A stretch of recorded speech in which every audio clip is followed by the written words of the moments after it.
think a lot of us as women, as moms, are thinking, how do we find the good when we feel so overwhelmed and burdened with the hard? How we narrate our lives really does matter. I have a pile of dishes in the sink. That is true. But it means that I have people that I love that are living here. Yes, I have piles of laundry. God has provided clothes for us to wear. So again, it's just flipping that script.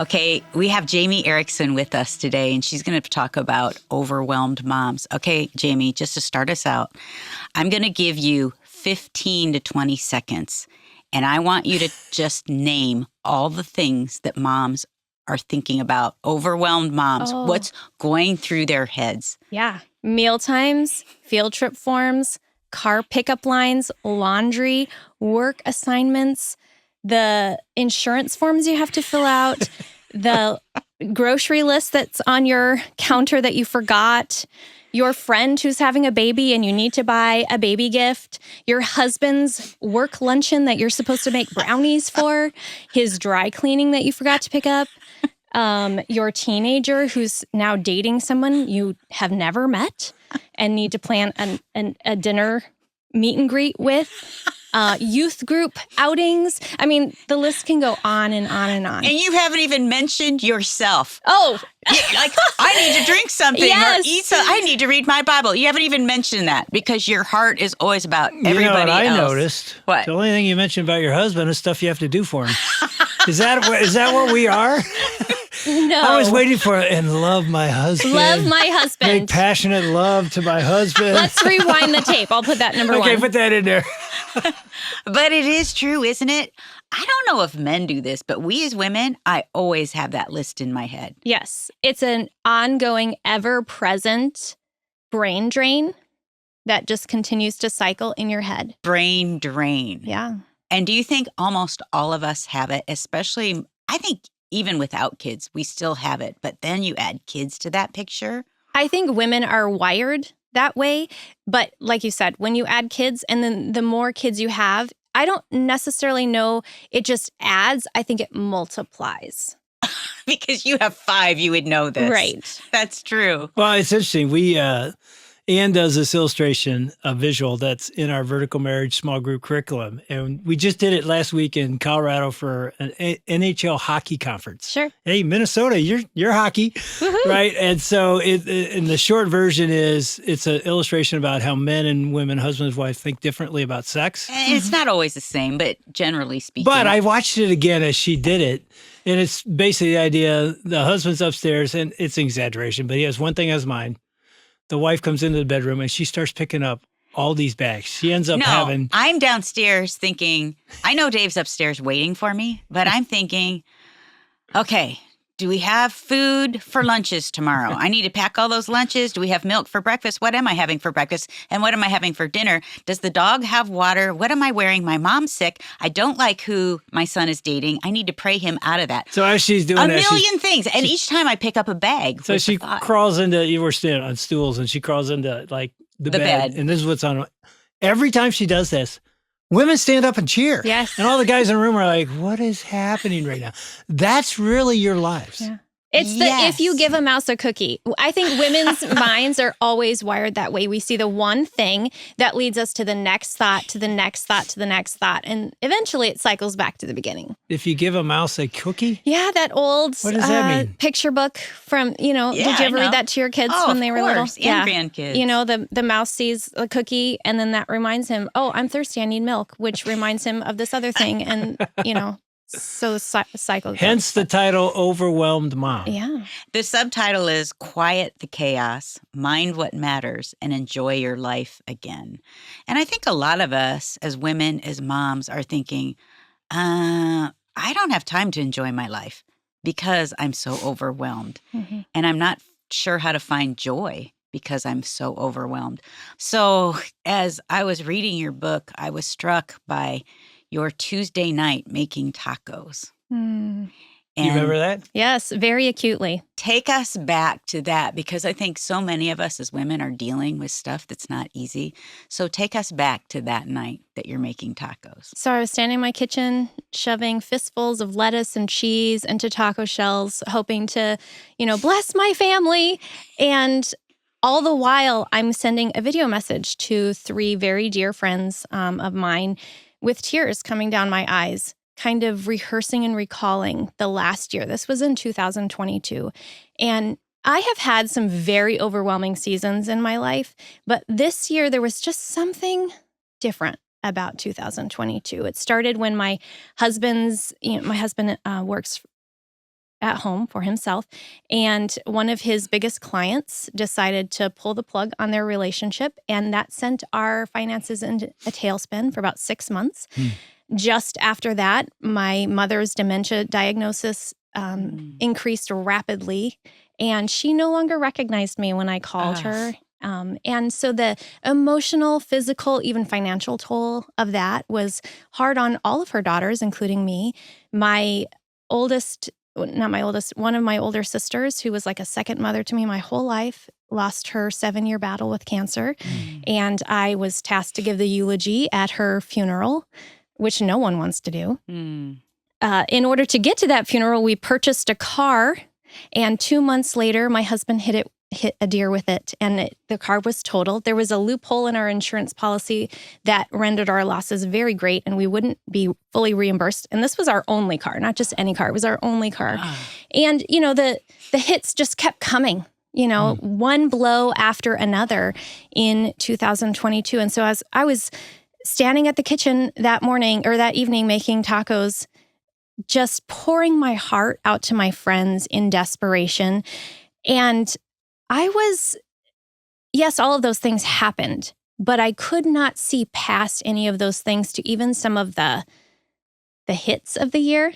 I was recalling my year in such a way that was amplifying all of those tragedies, because that's all I could see. And I couldn't see the gifts and the blessings that God did bring that year. And so that was that evening of just tears over tacos. And that right there is really easy to slip into all the negative, to see all the negative. I've been there, and I've shared that, like even thinking of daughter-in-laws, talking to them about, my child's sick, and this one's sick, and this one's cutting teeth, and I'm not sleeping, and somebody else, like there's financial things going on. It's so easy to get so bogged down and overwhelmed that we don't see God in it, that we don't see the good. And there is good. So take us through some of that. How do we find the good when we feel so overwhelmed and burdened with the hard? Yeah, well, I think the first thing that we have to think about is how, and you said it, how we narrate our lives really does matter.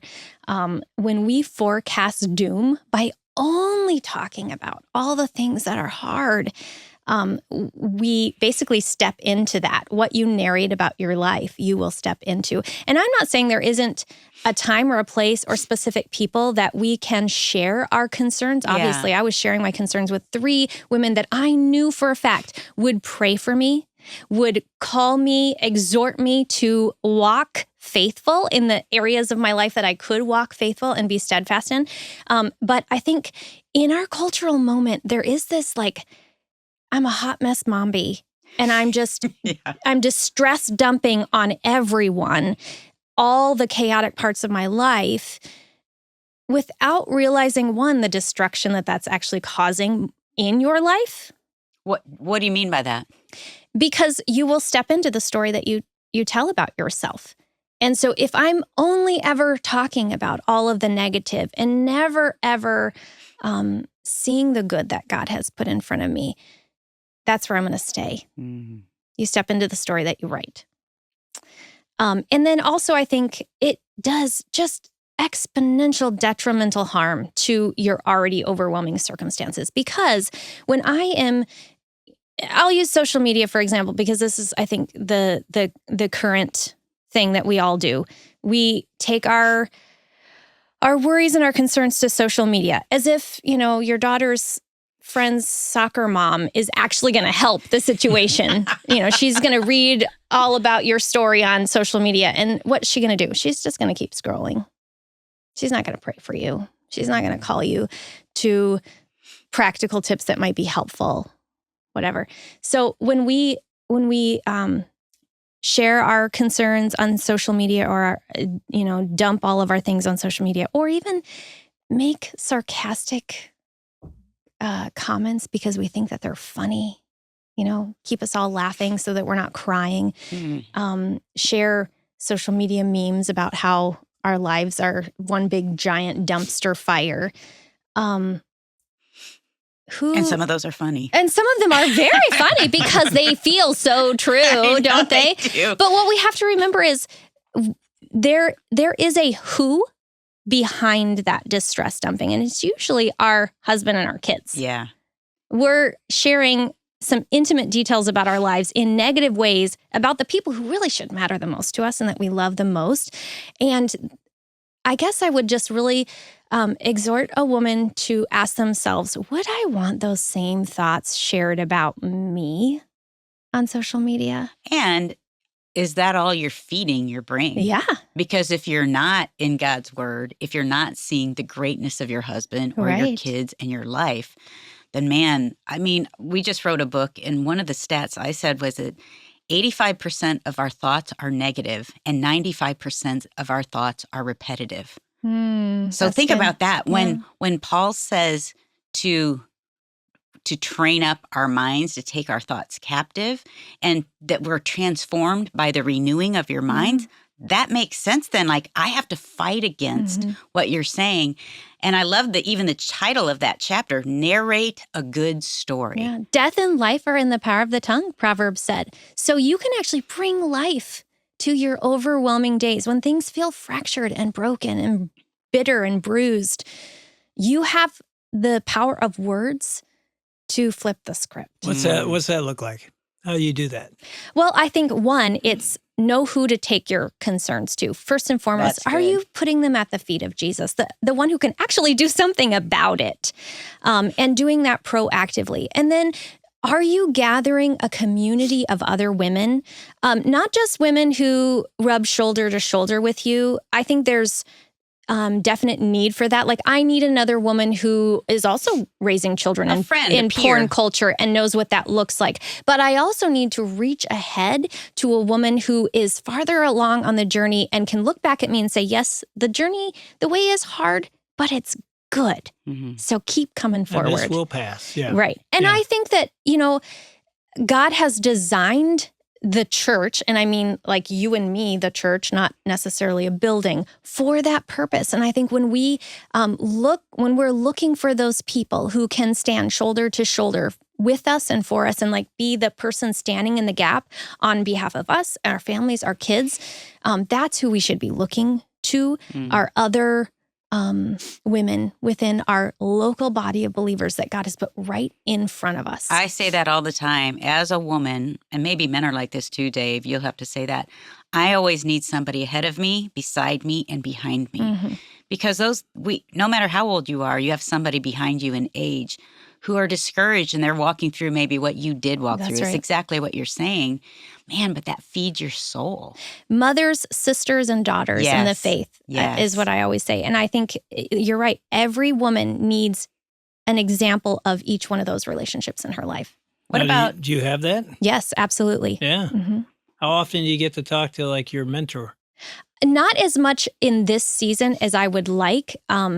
We moved about 6 years ago to a new community, and it has been a little bit of a hard go in finding those relationships. We are in a college town, and so honestly, I'm the oldest woman in every room, it feels like. Really? But that just compels me to be more intentional. Yeah, you're a discipler. That's right. And we live in an age where I can still Yeah. reach out to the women who for the last 2 decades have poured into me richly. And I think, too, what's been helpful for me, I'll have some women that are older than me and I'm looking up to spiritually, but maybe they're not in town. And then there's somebody that I've looked up like, man, she's a great mom. And I'd really like to get some tips from her. So there are multiple women. It's not like, because I used to feel like this one woman has to encompass everything. Right. And there's not. There's multiple. And what would you say to the women that are like, I don't have that? How do I go about that? Well, I think you're right. Sometimes it is a composite of many different women.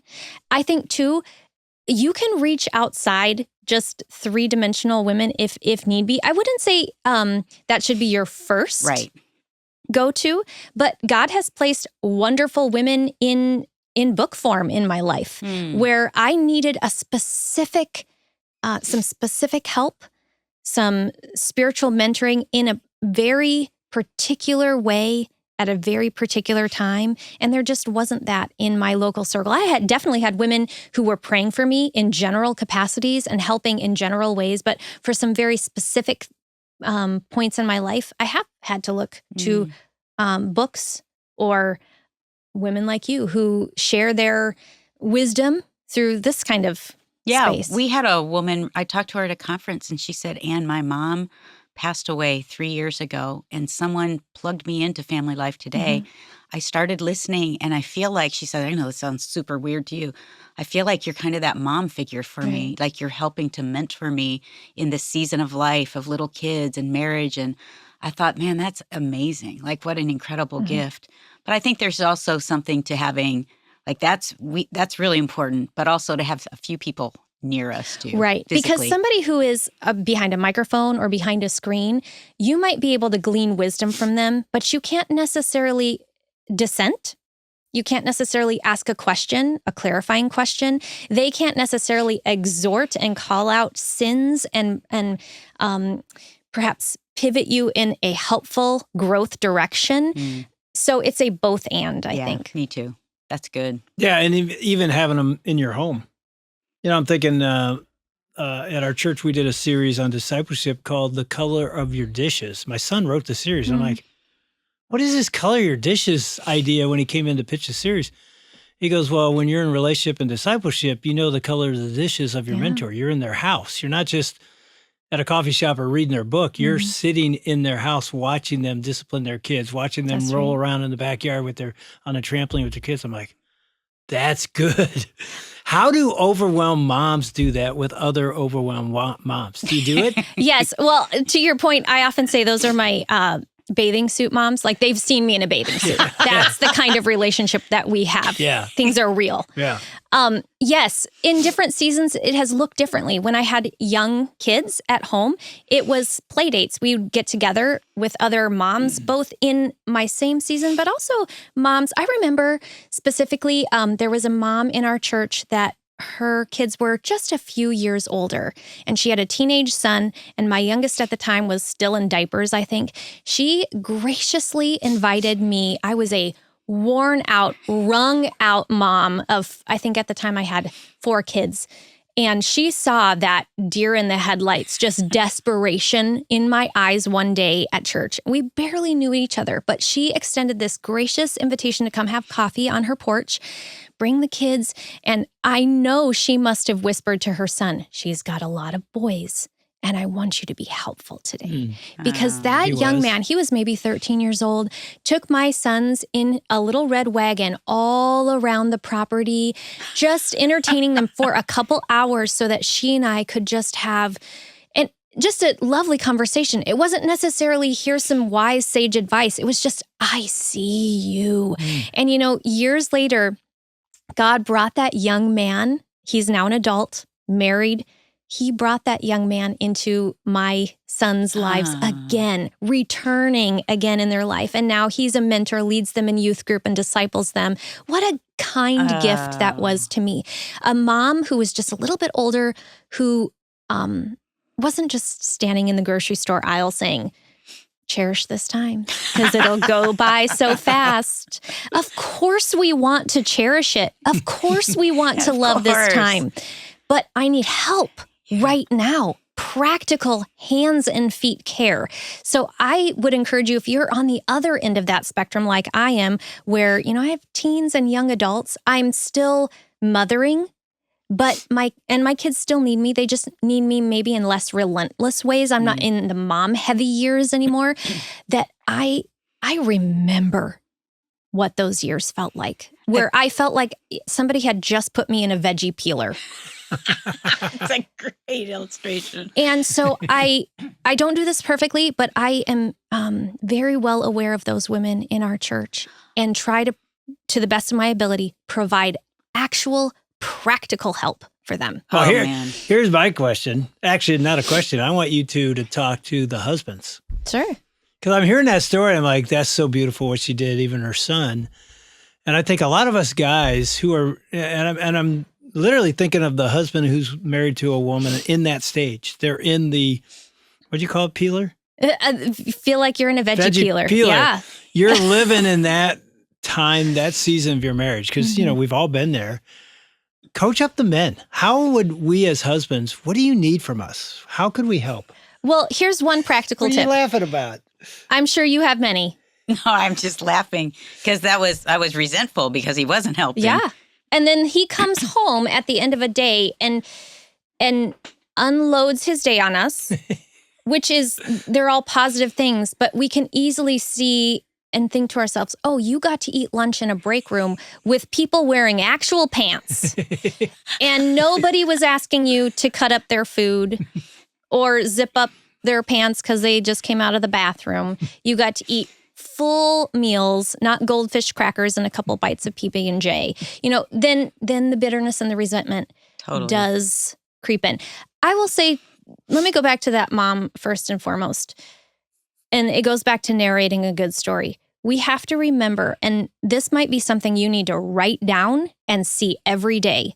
Your family is not robbing you of purpose. And joy. That's right. Your contentment starts and ends with you. And they're not an occupational hazard, your children and your husband. So part of it is just a mindset shift for you. But to your point, for the husbands. Let me add too to that.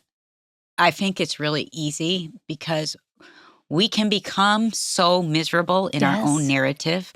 Like my life, my whole life has no meaning anymore. Right. All I'm doing is wiping noses, wiping butts. And our husband's life looks so attractive if we're married. And it's resentment. Right. And so I think even to acknowledge that and to think, where does my life and my joy come from?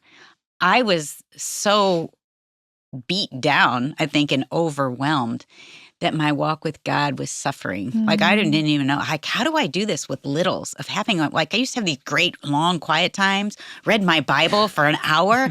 Now the Bible can't even sit on my lap without somebody scribbling into it. Or you go in the bathroom, lock the door so you can Right. Yeah, have but then 5 your minutes kids, who alone. knows what they'll do. And so I think that resentment can really creep in.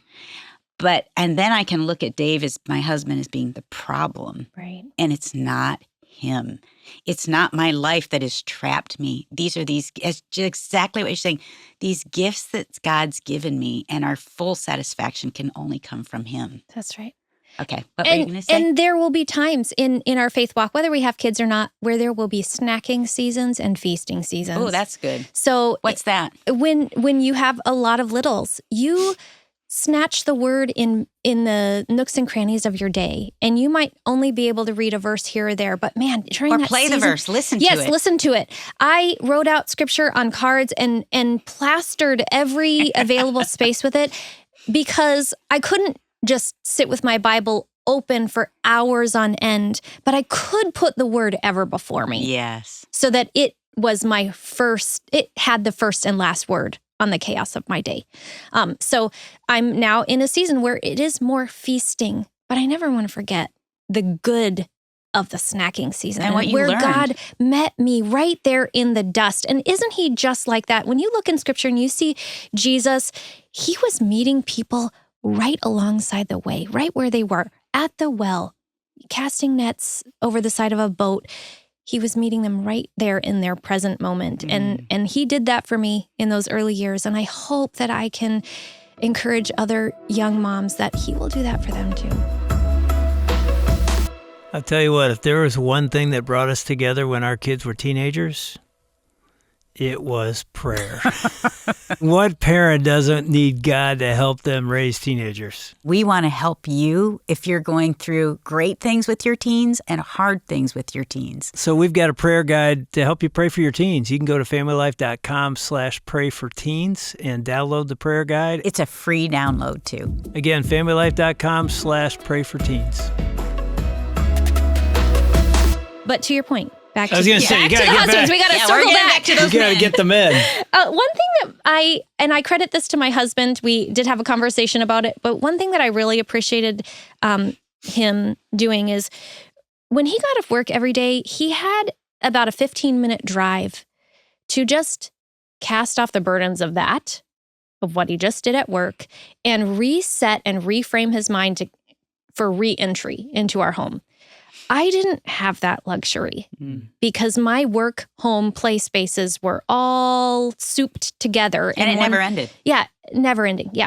So he was really conscious in those early years of coming in the door, sloughing off his briefcase to the side, and gathering. At the time, we had a bunch of boys, still do, but they were very little. He'd gather them all in the living room and they would just start wrestling. And they would wrestle for about 15 minutes. And it got to the point where they got so hot and sweaty, they were peeling off clothes. And eventually it was just one big pile of underpants in the middle of the living room floor going How at many it. boys do you have? I have 4 boys. The oldest is a girl. So, okay.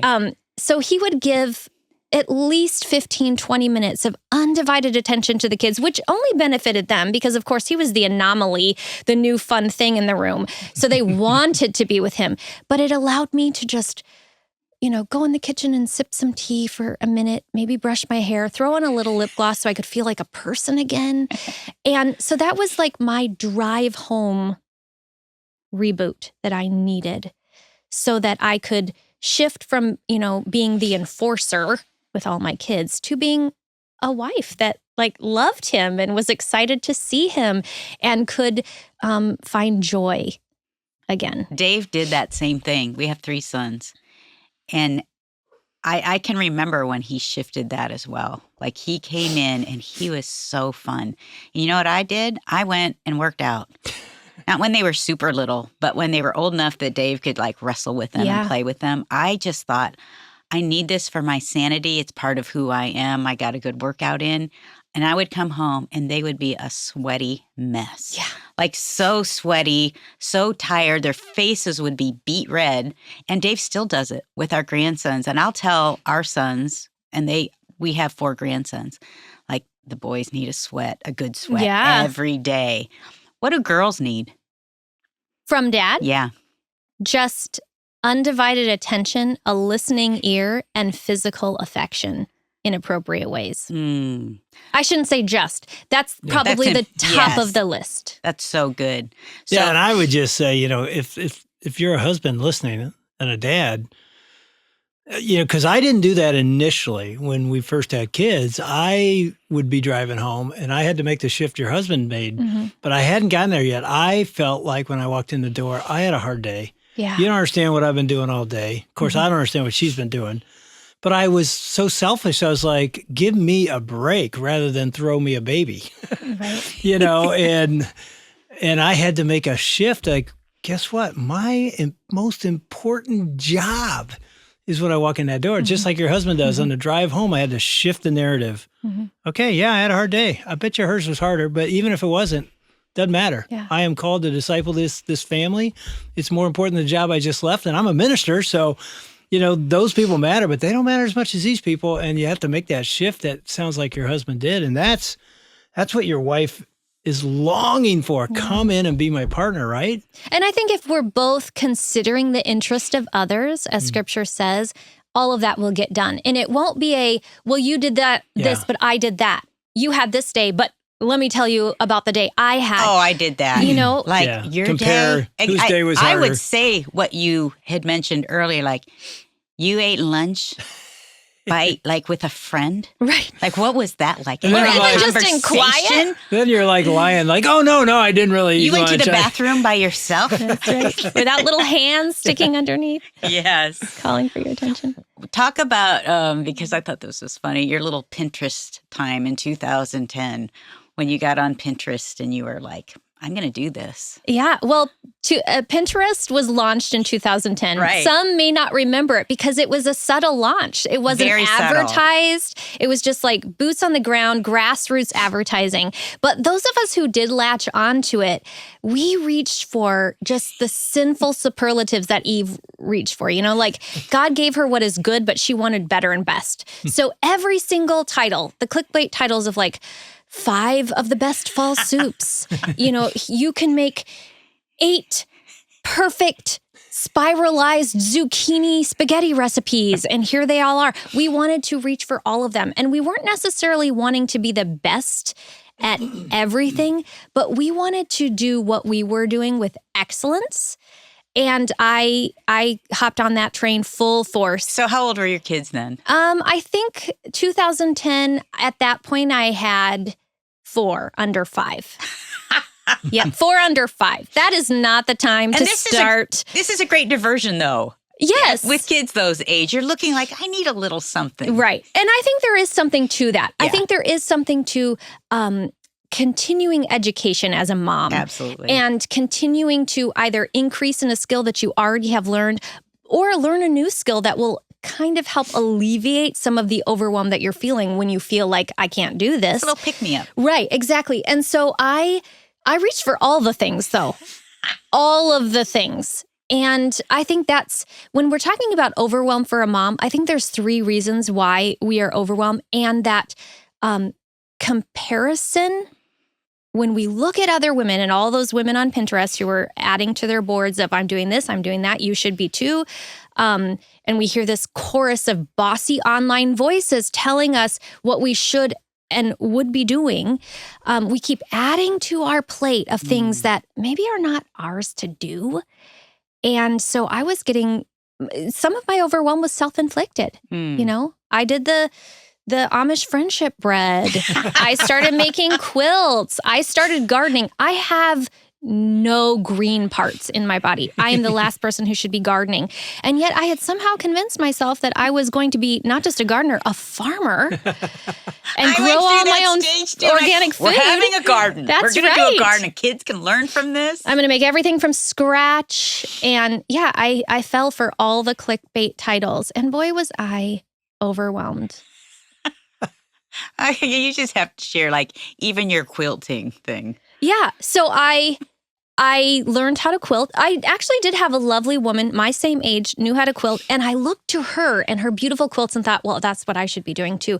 So she taught me how to quilt. But then I looked on Pinterest and found patterns. And I was so naive. I picked out colors that I liked, which were red and green. If you put those 2 colors together on a quilt, you have a Christmas quilt that can only be used at Christmas. So I do have one lovely quilt I made all the way through. I have many. Way to go. I'm impressed many by half-started, not done quilts. I have way too many embarrassing amounts of those. But I did finish one, and it was relegated to the Christmas box because of my red and green. But as a color choices. result of that, and it's, I think, even more so now, because there are so many platforms Right. that we can jump on, so much comparison. How do we navigate that? Like, how are these women, these young women, I'm thinking of even when I would nurse our babies, I would just pray in the middle of the night. Yeah. Now, it's so easy, like you're nursing your baby, you're just scrolling on your phone. Right. So how do we not become overwhelmed, and how do we distinguish what's good and what's not? Well, I think you're right. You know, statistics tell us that women especially spend over 4 hours on their phones doing, you know, social media, various things, email, Daily. whatever, daily, every day. So when you add that up, that's over 24 hours. I mean, I do that. I'm listening to stuff. Yeah. I bet I have that. Yeah. And so when those voices that you're letting in social media, on Pinterest, in emails, wherever you get your content and your media, when you allow those voices to have a bigger volume in your life than, let's say, the still small voice of God, and you're reaching for better and best and adding more and more to your plate, and you feel this overwhelm because now you're not. Here's the thing about social media. I'm just going to interrupt my own thought. When you see a woman, most of my ministry is done online. So I have seen the underbelly Yeah. of social media. I can tell you, when you're looking at a social media post by a woman, you see what she is doing. You don't see what she's not doing. Or who she's becoming. That's very true. Yes. I look at social media posts and see what all these women are doing and what happens, in, at least in my brain. And I don't think I'm the anomaly. I think this is pretty part and parcel for being a woman. We see what Susie is doing and Beth is doing and Sarah is doing. And we make this like super mom. We lump all these women together in our brain and we think it's one woman doing all of those things. And she's not only doing all of those things, she's also doing all the things we're doing. Yeah. And how is it possible? And she's beautiful. Oh, and yeah. Fit, Very and put she together. Looks, incredible. Has a wonderful relationship with her husband 24 hours a day. Her children are very obedient. They're reading to blind orphans. They're rescuing trapped kittens from trees while our kid is like guzzling down the milk in the open jug. Out of the jug. Yeah. Comparison will always lead us to defeat. How do we navigate that? Like, have you shut some of that stuff out and down? Absolutely. I take social media sabbaticals for myself, for my own mental space, my own spiritual space, and just say, and it's not enough, I don't think, of just shutting it down. You can't just remove something because then you've left a vacuum for something else equally as harmful to fill. You have to turn and pivot and listen to the voice that matters most. So during those social media sabbaticals, it's not like I just turn off social media. It's I'm going to use this time in very proactive ways by feasting on God's word and filling my mind with what is good and true and rich about him. I mean, when our kids were little, we didn't have all the social media, but it's still easy to fix on something. Like for me, it could be working out. So I go to the gym, I'm with all these other women, and you can put so much energy into even the outside appearance. And I remember praying and looking in the mirror one morning and thought, what would my soul look like based on what I'm feeding it? Because we're always taking care of the outside and we're looking at the outside. But what if our inside was reflected outside? We'd put so much more energy into creating like this healthy soul and spiritual walk. And I think what I did one time is I realized like I can get my workout in before my time with God in. And I had that conviction of like, I'll go a day without being in the Word, but I won't go a day without working out. And I felt like that's an idol. And so I decided like, I'm not going to work out until I'm first feeding on God's Word and spend some time with Him. And it was a sacrifice. It was hard. It was really hard. I'm even thinking what we do with social media, the first thing we do is pick up our phone and look at it. What would it look like if we, planted some scripture in our minds first? It changes us from the inside out. Yeah, I just looked up, hey, look at this woman, this mom, sitting on her couch reading a book. Doesn't that look like a good one? Oh, that's Jamie. And you're right. You look at that and you're like, you don't see what she's not. You don't house see looks really clean. I like see your what couch. she's doing, not what she's not doing. Yeah. You said there are 3 reasons moms are overwhelmed. Yeah, I think they're universal and timeless. I think you can trace it all the way back to the garden. And I think because we don't distinguish and recognize that there's 3 different types of overwhelm, we want to treat all our overwhelm the same, and it's not the same. So it can't have the same prescription for whatever is ailing us. I think first and foremost, some of our overwhelm, now this might sting a little bit. Go ahead. But Convict us. But hopefully it's some truth that we all need to hear at times, myself included. I think sometimes our overwhelm is just the daily workaday things that we as moms have to do. And we haven't put enough forethought to putting those things on, I don't want to say autopilot, but in some ways creating rhythms and routines that help us get those practical, mundane things done efficiently and in the right order. So some of our overwhelm is just the workaday. You can't escape it. You still have to put 3 meals on the table. You still have to fill out the forms for the field trip. You still have to get your kids to school and back again. These are all routine parts of your day. And because perhaps maybe we're being lazy. Or maybe we're not being steadfast and faithful in those things. They spill over and then avalanche out of control. So that's one part of overwhelm. It's just the workaday bits of our lives. And are you saying that some of those you could get a handle on by, like, one of your stories is getting the time every day to get your kids to take a break, so you could get an hour? That's right. Yes, I think actually those are the parts that we actually can have some handholds in place to help us with. There are other parts of overwhelm, and I'll get to that are out of your control. But most of those, like, boots on the ground, everyday, workaday parts of your lives actually are within somewhat of your control to organize and tamp down the chaos. And if you do that, if you just, it's like an archer who shoots off an arrow. An archer doesn't have to make huge adjustments to make a big impact on where his arrow lands. Just a small tweak, one tiny little notch to the left or the right can make a huge impact, huge change to where his arrow hits. And it's the same way with our lives. If we can make some small tweaks on those mundane parts of our lives, and I don't even say small tweaks, let's make it just singular. If you can make one small tweak to one mundane part of your life and put that in more order, that will alleviate some of your time, energy, and stress to then put to another small thing. And in that way, you're sort of avalanching and clearing out some of that daily chaos that just starts to weigh you down. You gave the example of laundry, doing laundry. Like that, having 3 boys all in sports. Right. I felt so overwhelmed by that if I'd get behind on it. And now I've got this mountain of laundry. And I'm like, I want to just run away and run away from the laundry pile. And one of the little tweaks that I made was, I'm just going to do laundry every day. I'm going to do laundry every day. I'm going to fold it as it comes out, and it's done. And that was like, that saved so much of an emotional tension in me. And was it a pain to do it every day? Not once I got into the rhythm of it. It just became one of those things you do every day. Right.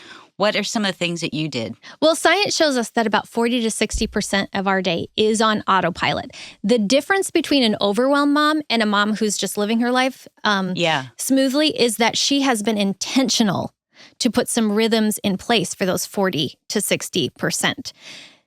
Your life is going to be on autopilot regardless. Yeah. But you can have some intentionality to it to point it in the right direction. So to your question, some of the things that I've done, one, pay it forward to yourself by getting prepared for tomorrow the night before, And if you're not a planner, we know, like, that is really hard, but it's doable. I'm not a big planner, but I had to do it. How did you do that? Well, I always look over my schedule the night before and kind of determine what the next day will hold. And if there is anything in particular in practical ways, I can pay it forward to myself to set aside. Maybe it's the clothes I'm wearing if I'm going to a particular place. Maybe it's I'm going to pack our lunches the night before because I know the morning time will be a bit of a scramble, or I'm at least going to set out things. It's something as simple as just getting to bed at a decent time and not using the excuse of I'm a night person. I might very well be a night person, but my morning is still going to happen. So I might need to get to bed so that I can start fresh. Resetting my spaces at the end of the day so that I can come downstairs in the morning and not feel like I have to tackle yesterday's tasks this morning. So that means doing the dishes. I never leave dirty dishes in the sink.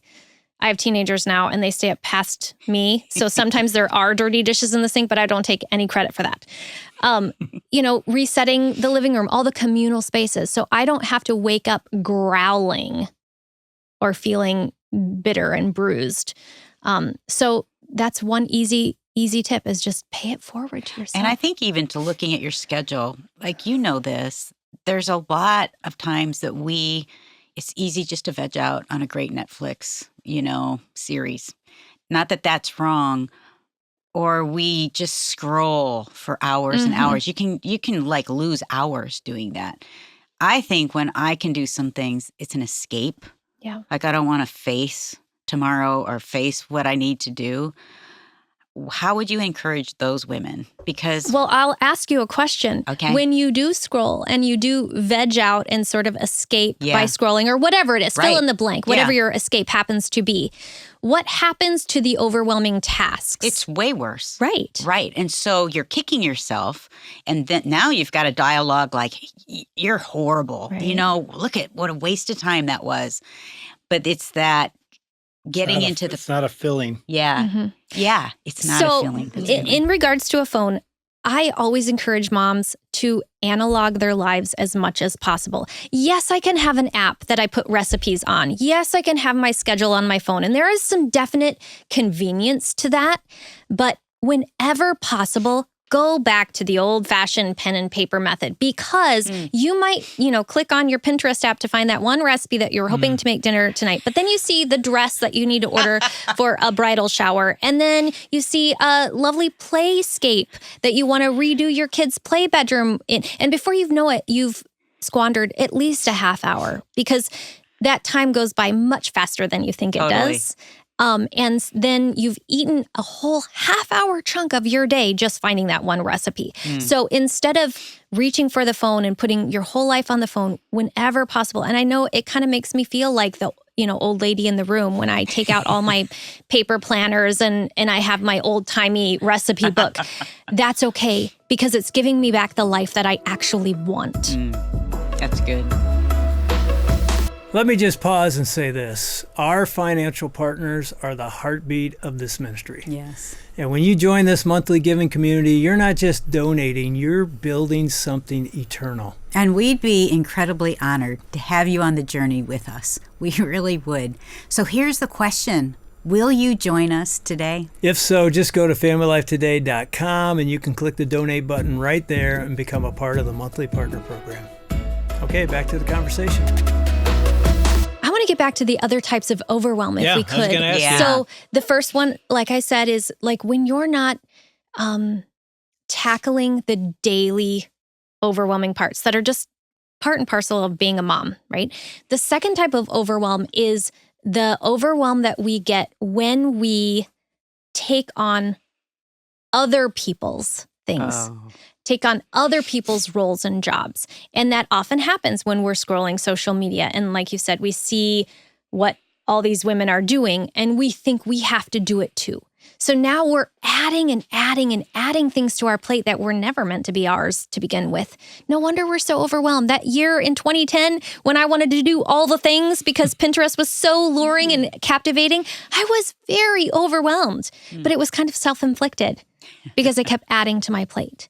And then the third type of overwhelm is the type that is out of your control. And I want to be very sensitive to a mom who's listening who has maybe a child who has a debilitating disease or is, severe health problems. The wife whose husband just lost his job. The woman who's taking care of aging parents. None of those things are because of something she did. The overwhelm that she's experiencing is not really in her control. And that type of overwhelm is the kind where you need to just open your clenched fists that you've held so tightly to the Lord and release it to Him, knowing that in His kindness, His care, and His compassion, He will not let you be consumed. So those three different types of overwhelm have to be handled differently. And really only two of them are in our control. Let me ask you, you've had an incident when one of your kids was 12. Yeah. Talk about overwhelm and out of your control. Can you tell us about it? Yeah, when my daughter was 12, she, for a while, she was having a racing heartbeat. And this heartbeat would happen at random periods. She could be exercising or she could be lounging, reading a book. It would just, come on her and her heart would start racing. One night she was at a youth group activity and I got a call from a youth worker and she was having a heart attack and was rushed to the emergency room, was life flighted to another large children's hospital 2 hours away. Thank the Lord that they let me ride in the helicopter, which is not the norm. But yeah, she had a heart attack. And then for about a year and a half after that, our lives were filled with trips down to that cardiac ICU unit for doctor's visits and an eventual surgery. And that was a very overwhelming season. Especially with your other kids, too. Right. But it was just a season. And I think sometimes as moms, we can think, well, I have an overwhelming life. I am the overwhelmed mom, as if that's the collective noun that you are. It's your identity now. Right. And will forever be. It's not your identity. You're just in an overwhelming season. It might be acute and last for just a short time. It might last longer, like in the case of my daughter's heart attack that really did take over 1.5 years of our lives. But God brought us through. I mean, were there times during that 1.5 years you felt overwhelmed? Well, It doesn't feel like a season. It I feels don't know like that our you new can't life. Go back to Yeah. the helicopter. Like, here's your little girl, Right. your oldest, and I'm imagining like they've She's got all her wired hooked up. Yeah. Yeah. The doctors, my husband made it to the ER first, and then I had to wait for a friend to come stay with our other 4 kids so that I could get to the ER. And I remember being in the car, getting a text. I was in the passenger seat. Someone was driving me to the hospital because, again, we only had one car. And I remember getting a text from my husband saying, "Where are you? You have to be here right now." I didn't know at the time she had a heart attack. I just knew they were taking her to the ER. The stomach flu had been going around our town in great dramatic ways. I thought she was just very sick from the stomach flu. And so I'm like, what is all the drama? I'm getting there. I'll be there in a second. I walk in and I see my daughter strapped to a gurney with all kinds of medical personnel. They had to use a defibrillator. And my husband said, "I'm so glad that in God's just tender care and kindness for you, you were not here." Because her body flew up off of the table and she was completely coherent. So she had to go through that. And then on top of that, it was 1.5 years, not just of these medical appointments, but she went through deep fear for her life for 3 months, 6 months after that, and was afraid to go to sleep because she didn't know if she would wake up. So then it was walking my daughter through trusting the Holy Spirit with not just her eternal life, but her right now, this day life. But Jamie, how did you do that? As a mom, like you're just living one of the greatest fears a mom can even think of. Yeah. How were you not just overwhelmed and totally like, I don't even know what the word would be, that you can't even do this? I would be lying if I didn't say I didn't feel I was overwhelmed. And that was ever present. Of course. But I had a history with a God who came through. I could look back on many overwhelming, outside of my control circumstances in my life, that He was right there. And He saw me through. And it was in those like Joshua 4 stones that I had stacked up. I could look Reminders. back and remember He was true and faithful then. He will be true and faithful now. I had to do some auditing of our lives and let go of some things that were really important 2 days before. And suddenly, the cream really does rise to the top. You realize what actually is important in your life. And you begin to say no so much more willingly when you have to. So I had to audit my life and kind of tear my schedule down to the studs and rebuild it with what mattered. And now on the other side of that, that's another Joshua 4 stone that I have. And not only that, she has too. And she saw how God stepped into the fiery furnace with her. How is she? She's wonderful. She had a heart surgery and is now, living a healthy life, never has any residual effects from that. Is she the one in college? Yes, she's in college. Studying forensic something, right? She wants to be a forensic interviewer. And let me tell you, I think that God has used that part of her life. When she was in the hospital for a few days, she was in the pediatric cardiac ICU. Talk about a mouthful. And she was the oldest child on the floor. Most of the kids in that entire wing were under 2 and had never seen the light of day outside of a hospital in their entire 2 years of living. And she said, Mom, I was inundated with gifts and prizes and toys of all kinds. They had a woman at the hospital whose sole job was fun maker. And if a kid wanted to play a game, if they didn't have it, she'd go out and buy it and bring it in for you. Her whole purpose was just to make the kids enjoy this time in the hospital.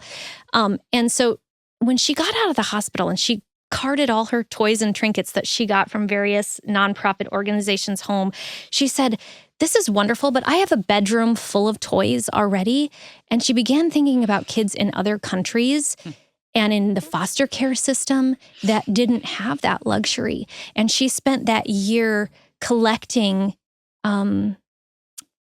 items, toys, school supplies to be able to donate to Cure International so that doctors who were going to third world countries performing surgeries on kids who had nothing but the shirts on their back could come and have the surgery and then be given a stuffed animal, some school supplies, something.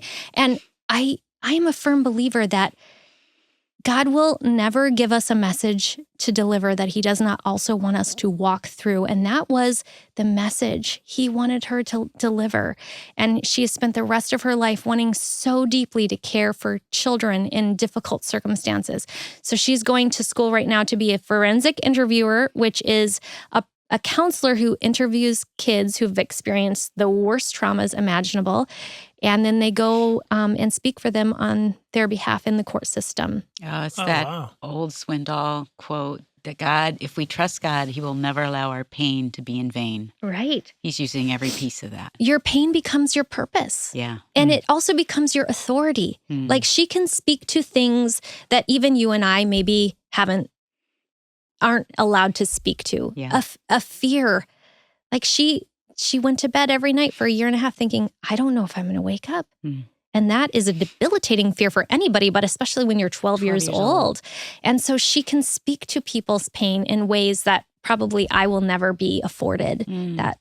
What would you say to the mom who's in something like that right now, whether they've been spending years at a hospital, like as you said, in the cardiac hospital, or with some other tragedy that they are just like so overwhelmed? What would you say to that listener right now?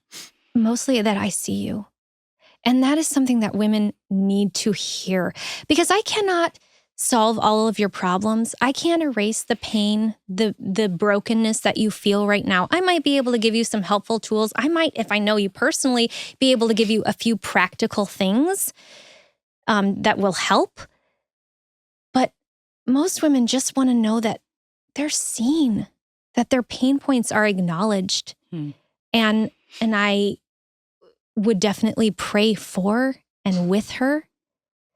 And that Jesus sees her. That's right. And is with her. He is El Roy, the God who sees.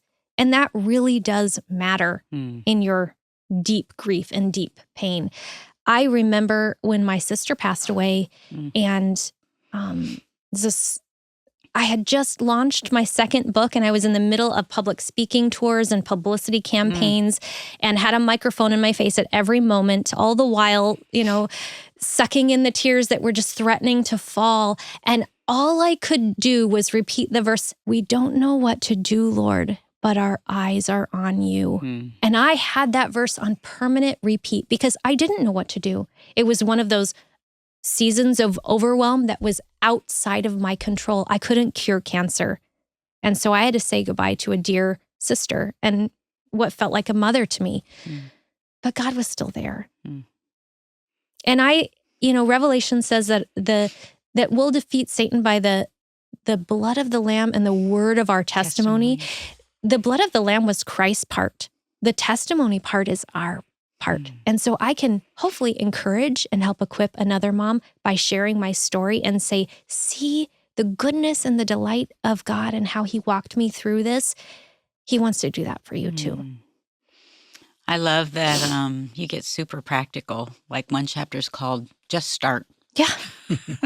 So how would you encourage, like if somebody's like, yeah, I'm resonating with this. How do we just start?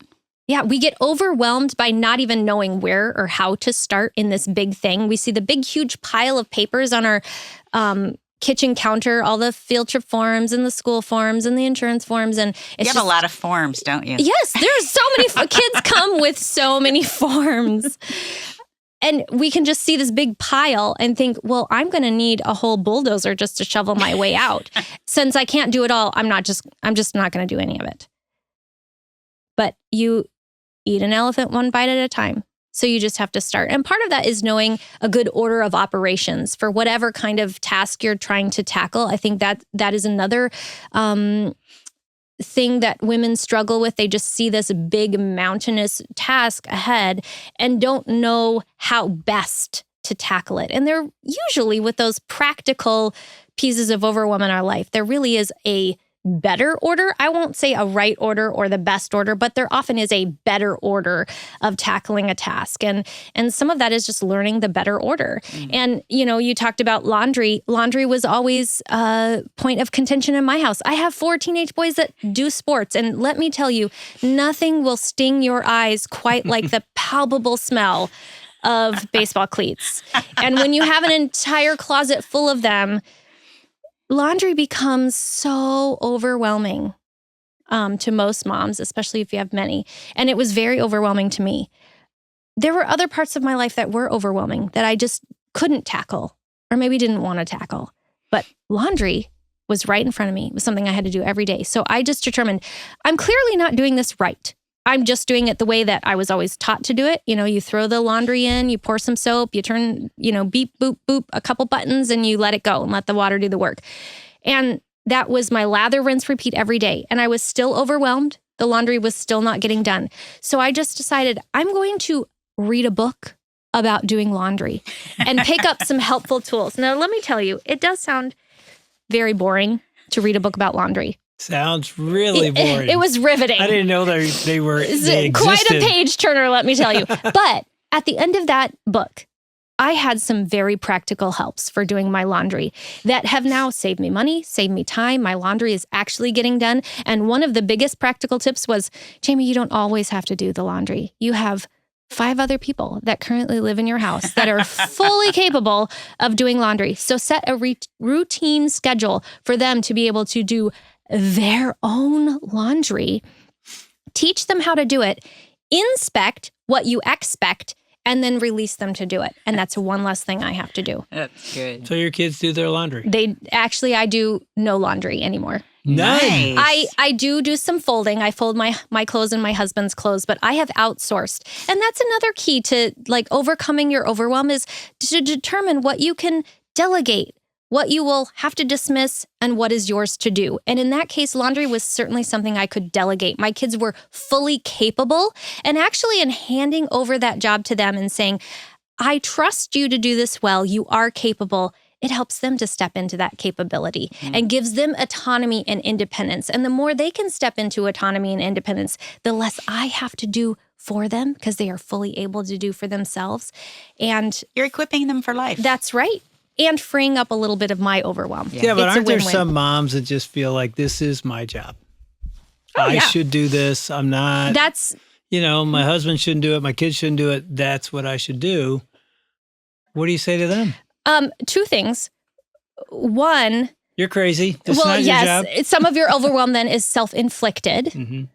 I believe fully it's a mom's job in some ways to be the overseer of that as the keeper of the home. Is it her job to necessarily, put boots on the ground and do it? For a time, perhaps, when her kids are little. But also as a mom, I should be working my way out of a job. That's a kindness I can give to my kids, that they can step into adulthood with this skill fully formed. And you're actually kind of robbing your kids a chance to step into autonomy when you do everything for them. It's actually not loving. One could even argue it's hateful when you do everything for your kids. Let me ask you this. We started out with you taking 10 to 15 seconds of what is overwhelming and what goes through the mind of a mom that creates that overwhelming or even anxiety. If you had to take 10 seconds and reverse that of kind of the power of the words that you're thinking about who God is and replacing the overwhelm with God. I bet you've done that, of recalling God's faithfulness. Could you do that? Like seeing the positive instead of the overwhelming, not negative, but just the overwhelming life that you're living. What are some of the things you would say to yourself that are true A about? new narrative. Yeah. You know, I have a pile of dishes in the sink. That is true, practically. But it means that I have people that I love that are living here. You know, Proverbs says, you know, one day the stall will be clean, but it'll also be empty. I have a dirty stall all the live long day, it feels like, but I have a full stall. Yes, I have piles of laundry, and it feels like, you know, Mount Neverest that I have to climb every single day. But it's God has provided clothes for us to wear. I have a never-ending job that, you know, the type of work I do is really never-ending. I could keep chipping away at it every second of the day if I chose to do so. But I also have a job that provides practically, financially for my family and helps me use some of the gifts that God has given me in creative ways. I can't be creator, but I can be creative. And he's allowed me to step into that work with him by providing this job that I have. So again, it's just flipping that script. That's good. That's really good. And you have a husband. That's right. Who, you know, we could go on and on. Who's amazing. Who's amazing. He is, yes. What an honor and joy. You know, I posted something on social media, since we're talking about social media. I posted something on social media. Let's see, I'll look it up. Well, you can find it. It was a screenshot from a text I sent my son. My son is currently serving in the armed forces. Wow. And he sent me a message. Talk about overwhelming. There's definitely some gripping fear that can completely take over my life if I'm not careful to give that fear and put it in the right direction, to give that fear to God. But he knew my book was coming out. And he sent me a video message recently, and he said, "Mom, I know that writing books was something you've wanted to do your whole life. And I know that you had to put that dream on hold so that you can help us follow and pursue our dreams. But I'm so glad you stuck with it. And I'm so glad you got to do it, you know, and you were faithful to see it through." And yes, he was telling the truth. I did want to write books ever since I was 8 years old. And yes, I did have to set that dream aside and live in the season that God has put in front of me. But that wasn't the full truth, because my biggest dream is just to be a loving wife to my husband and a mother to my 5 kids. What a joy that has brought to me. And they are everything I never knew I always wanted and needed in my life. I didn't know that at the time when I was 8 years old. So I told him this in a text. And I had so many women come back and say, because I shared that little brief, with his permission, that little brief snippet of conversation on social media. And I had so many women come back and say, "I'm so glad you mentioned your husband in that lineup," because so often moms are quick to say, "Oh, my children are my biggest joy, my greatest blessing." And we always put our delight in them. I had him first. He's my joy. It's really good. And you said that when you first came into the studio, like, I have a great husband. Yeah. How many years have you been married? 23 years. 23 blissful years. It still feels like, I know it's cheesy to say, and he will agree with me, we still feel like we're in the honeymoon season. That's so sweet. But it's not easy. It takes work, as anything good and rewarding. Yeah. Anything that matters. Are we have in that? an element Are we of in hard that to it. season? The blissful season? Definitely. You don't think that? If she doesn't think that, it's my fault. No, I do know think that. but we went through some seasons that were anything but blissful, believe me. And Yeah, that's there were some why we're hard- doing what we do. Yeah. To help marriages, to help people understand, like, oh, God has so much more than just your happiness. That's right. He shapes us through our marriages. But man, if we're not intentional, that can be incredibly overwhelming. And it's not like the last 23 years have been, you know, sunshine, rainbows, and No, unicorns. you guys have been through some hard stuff. But at the end of the day, anything worth doing is going to have both struggles and strengths. And you just have to press into both the struggles and the strengths. Love Good it. stuff.